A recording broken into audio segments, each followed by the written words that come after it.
Hello, everyone. Welcome back. I'm Kris. This is a Meg T request, so it's probably some kind of death in Illinois that she really hates me. She's out to murder me. Keep an eye on me. If I stop posting, it's either because I just didn't post or she murdered me. It's one or the other. And if it's a car accident or something like that that kills me, heart attack, toe falls off, and I bleed out, Meg T. Just remember I said that. I'm going to write it down somewhere. I'm going to write a note that said Meg T possibly had something to do with my death, maybe, could be, and just keep it with me all the time. Now we'll see who wants who to die first.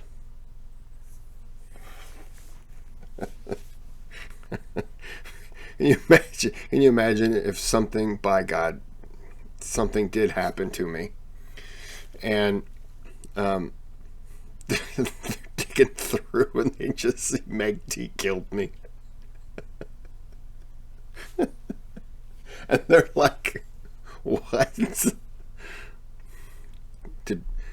there Meg T slammed her car into him? Oh. They go on the hunt.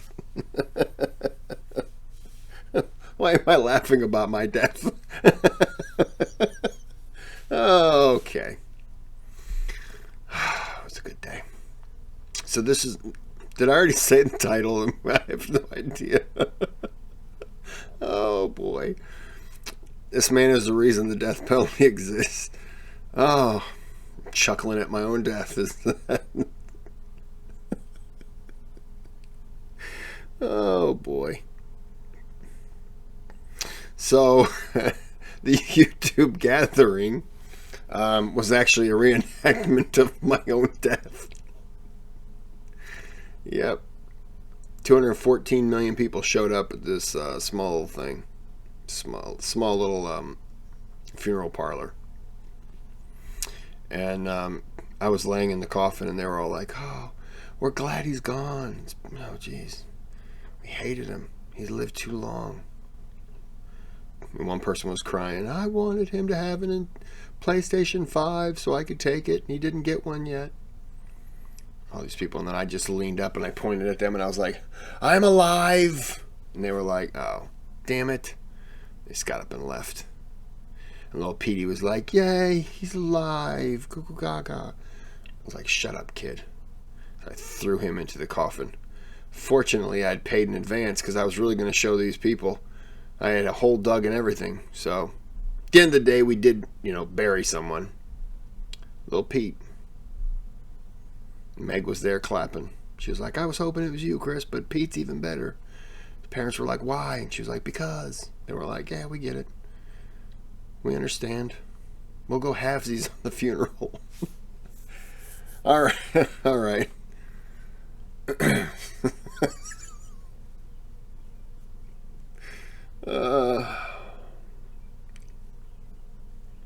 Laughing at my death. You know what I want to do? And this is true. If I were to get, like, let's say I got cancer or, whatever, and I knew that I was going to die, but I had some time. Obviously you want to see things, kind of experience things. But the one thing that I really want to do is I enjoy just saying things. And I want to write a eulogy for, like, my niece to read, and my sisters and my brother-in-law and my dad and nephews. And I want to write it for them. And I want them to read it as though this was theirs. And it would be just completely humiliating for them, because they would be talking about how great of a person I was. And, I could just see for my niece, she would, I would tell her, it would be a terrible joke like, oh, and I got warts all over my feet. And then I would put in there, pause for a big laughter, and I would make her say that. It would make me giggle to know that these people had to do it. It would be mandatory at my funeral. They would have to read these letters and try to be sincere and heartfelt about the ridiculous stuff that I would put down. Oh, it would be great. I remember at my mom's funeral, I told some stories. So my parents went to England in 2004, and when they came back, we threw a big party for them. Me and my sisters threw a big party for them, and my mom asked me to do something, to stir something, or maybe it's mashed potatoes. I don't remember. And I told her I couldn't because, and I just want to say, preference to people with soft ears, this is obviously just a joke. I said it to my mother, and my mother, I said it just strictly for the reaction. My mother said, mash the potatoes or something, and I said I couldn't because these hands were aerodynamically made to beat a woman down. And I did those exact same things, and my mom went, oh, really? And I was like, that's right. And she goes, that's funny. And then she started reaching for a shoe, and I ran. And I was running, and the front door was closed. And if you know the house, I've described this house in a way. The front door is closed, and right behind it was the stairs, and the front door was locked. My mom wasn't fast, but I knew that I would have been hit by the shoe. So I just turned and ran up the stairs. I mean, at the top of the stairs, and I turned, and I could just see her shadow approaching, and she turns the corner with the shoe in hand. And I thought in my head, I made the wrong decision. And she turned the corner and looked up the stairs, and she said, you made the wrong decision. And I was just like, yep, this was I made the wrong turn. And then after I told her that, later that day at this party, she went out and had me tell it to my aunt. My aunt, this is the aunt who had the, she was in the basement and had the visitor, peeking out at her. My aunt, she didn't quite get the humor of our family. And so she thought it was serious. And she was like, oh. And my mom's kind of like chuckling, and I'm chuckling, and she's like, oh. And my mom was like, it was just a joke. It was a ha-ha. Oh, I got another one. So, been Thanksgiving.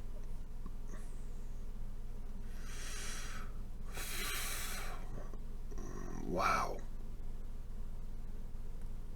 Thanksgiving. Let's see, my grandpa died in 2000.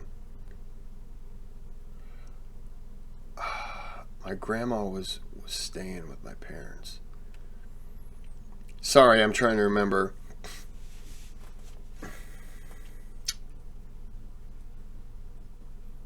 It could have been Thanksgiving of 2004, 2005, somewhere in that range maybe.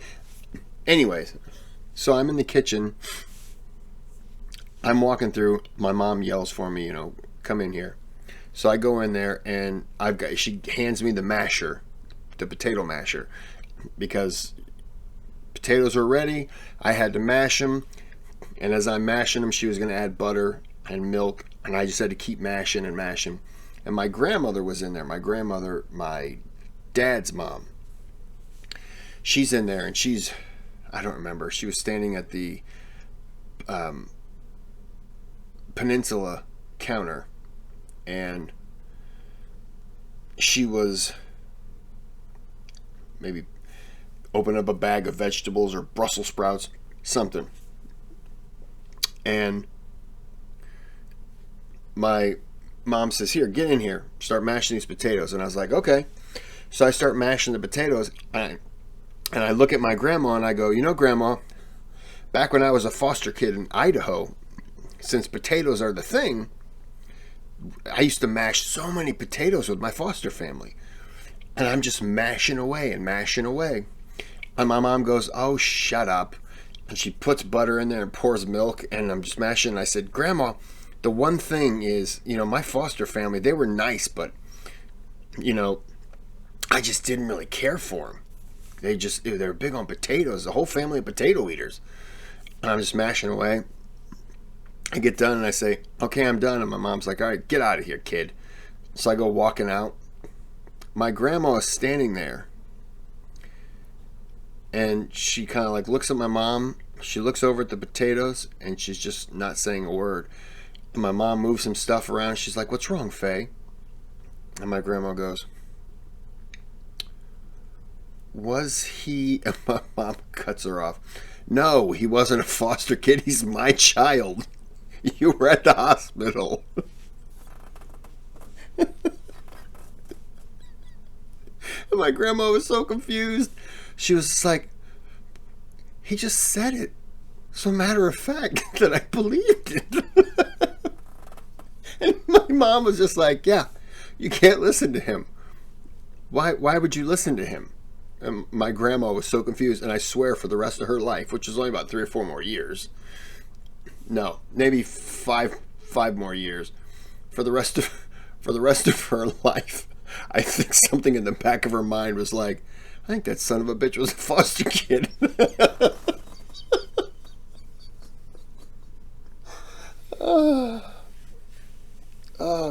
I think she just soaked it up.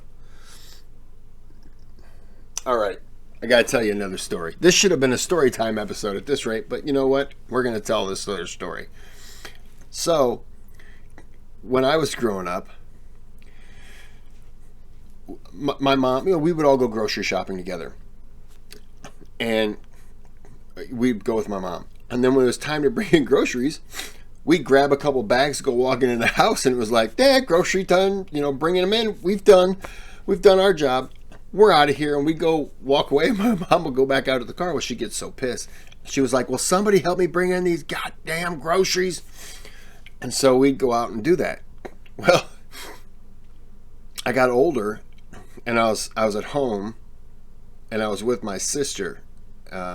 She had a divorce, so we were both living in the same area at the home.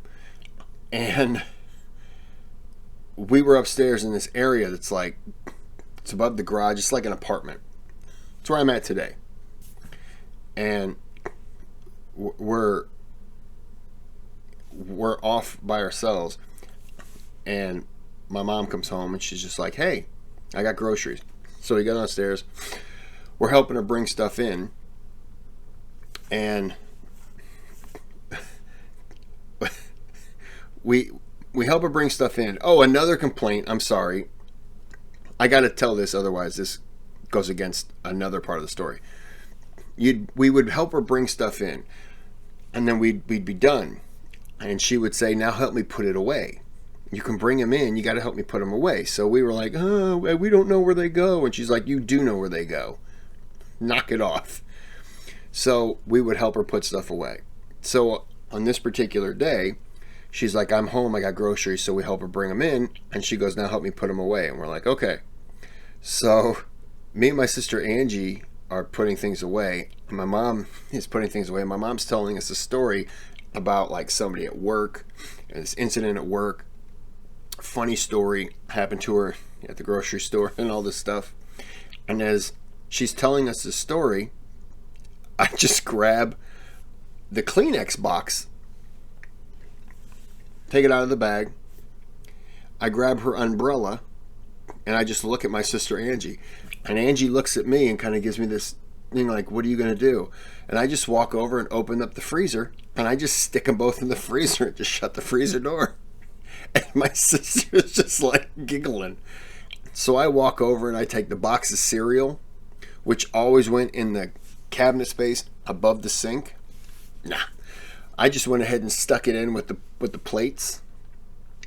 I put the cans of like corn and green beans underneath the sink in the cabinet with like, the typical detergents and cleaning products. I was like, yeah, this is where corn and green beans should go, cans of them. I don't remember what all. Paper plates I stuck in like, I think the cereal thing. I just started putting things away wherever I felt like it. And she just kept telling us a story, and my sister Angie is giggling so much, she's like wiping her eyes. And my mom's just like, what's happening? Why is it when you two get together and you giggle, something's wrong? And we're just like, no. So we get done putting everything away, and my mom's like, okay, you guys can go. And we're like, all right, see you later. So we go upstairs, we sit down, and we're just laughing about it. And like 20 minutes, maybe even 30 minutes later, I just hear from the bottom of the stairs, Christopher John! And me and my sister look at each other, and it's just like, yep. So I get up, I go to the top of the stairs, and I go, yeah. And my mom's standing there holding that box of Kleenex and an umbrella. And she goes, why are these in the freezer? And I said, I don't know. I watched Angie do it. I didn't understand why she was doing it. And she goes, well, tell her to knock it off. I went walking back. And I told Angie what I said. She goes, you get in trouble? I was like, nah, I just blamed you. She's just like, God damn it, wait a second. She goes yelling at my mom, I didn't do anything. And then I'm like, later on, I said to my mom, oh, I forgot. No, yeah, that was me who did that. And what the best part was, she'd only found the umbrella and the Kleenex. She didn't find anything else. So like the paper plates, the next morning when she was going to have cereal for breakfast, she just sees paper plates. She's like, what the hell are these doing here? And then she goes to get a bowl, and there's the box of cereal she wanted. She was like, that son of a bitch. Oh, we had a... Man, this is a story time episode. We had another time, I want to say 2000. Had to be 2000. Maybe 99.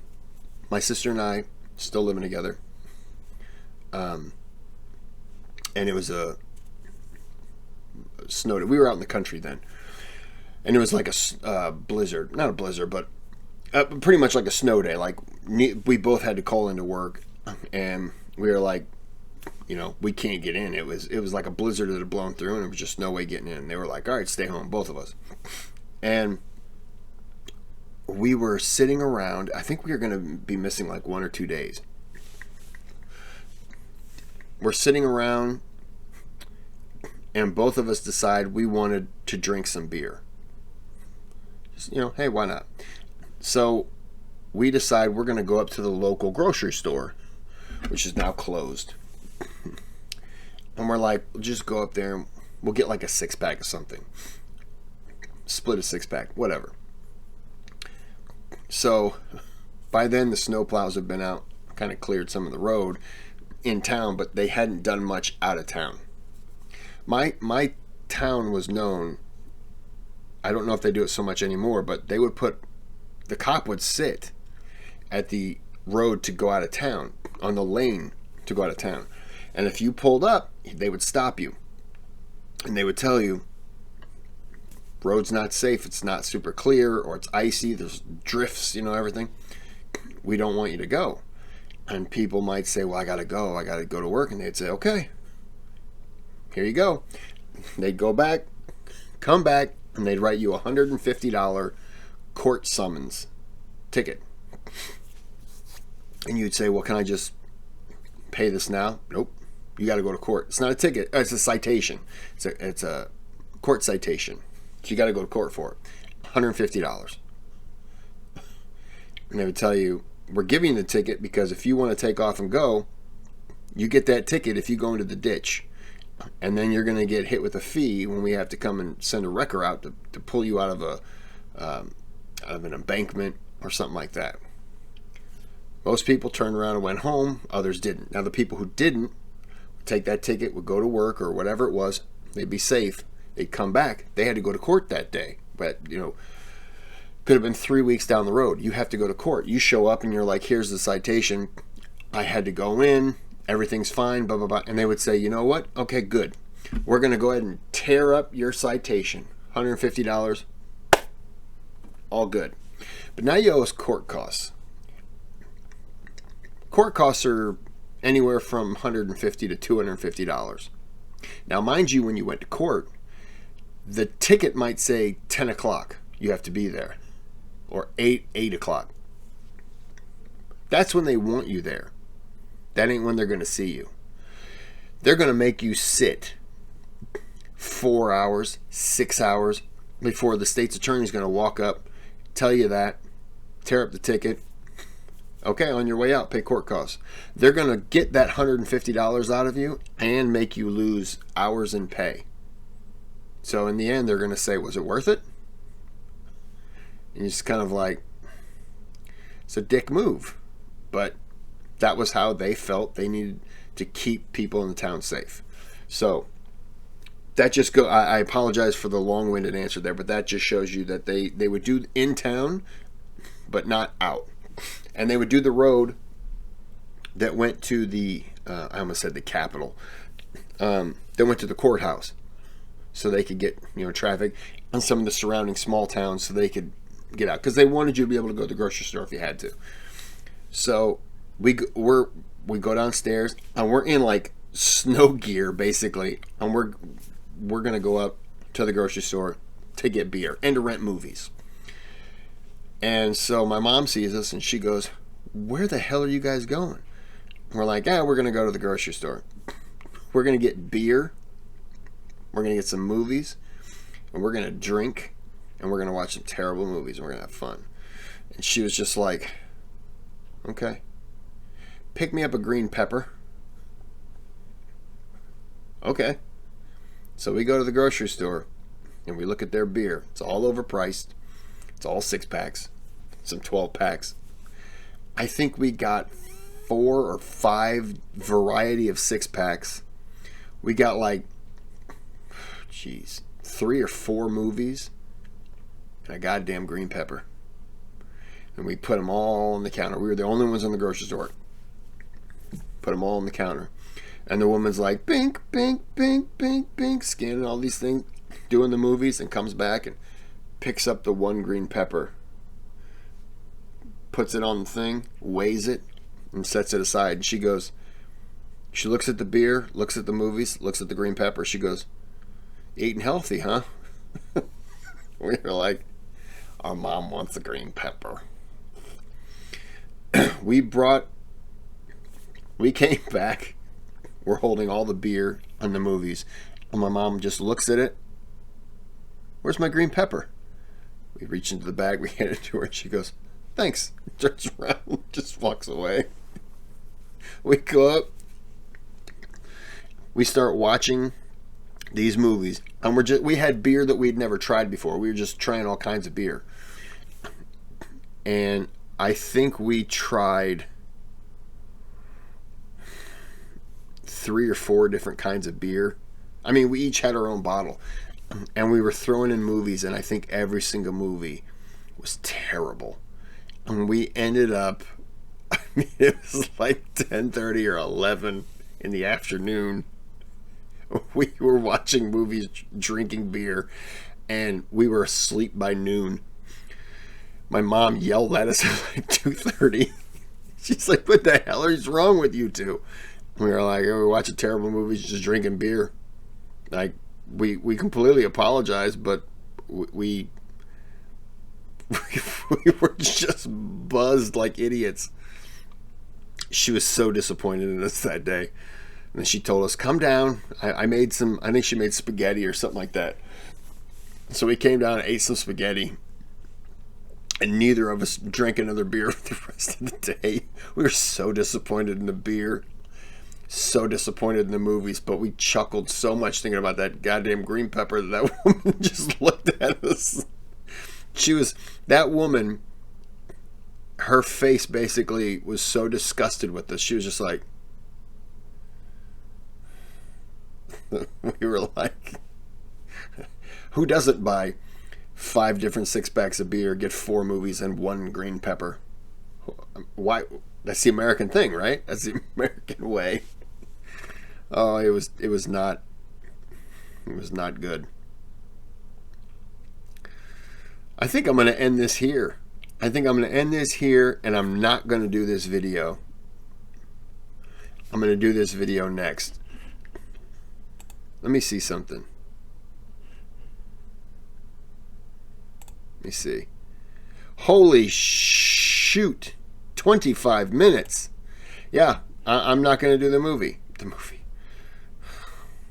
got movies on my mind. So this is a story time episode. I apologize, Meg. I'll do the video. I promise I'll do this video. But this was a story time video. So yeah, I'm going to go ahead and end this here, and I will do this video next. So I hope you enjoyed some of the stories. I apologize. Things just, yep. I have a couple stories that I'm going to get into for sure. But yeah, they are